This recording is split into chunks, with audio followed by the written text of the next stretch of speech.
How to replace a 2015 GMC Sierra 3-button remote battery. Now here's Sergeant Locksmith to show you how. Let's change out the battery on our GMC Sierra 3-button remote. For this task, you will need your remote, a CR2032 battery, and a flat tip screwdriver. If your keyring is attached, you will probably want to remove it. If you notice right down in here, there's an indentation. Put your flat tip screwdriver in, go ahead and rotate it. Slide to the other side in that little indentation, pop it. And there you go. Once it's off, take your finger, push down on the battery. You're going to pull towards that end. So we'll push down and pull, and the battery pops out. As you notice, it's a CR2032 battery.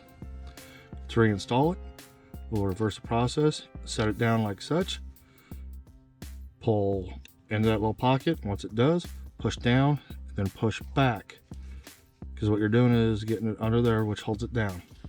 Your back remote cover has those little 3 tabs. Those go on first. You'll hook it on, snap it together. There you go, you've changed out your remote battery. Hey, thanks again for watching. Let's be safe out there.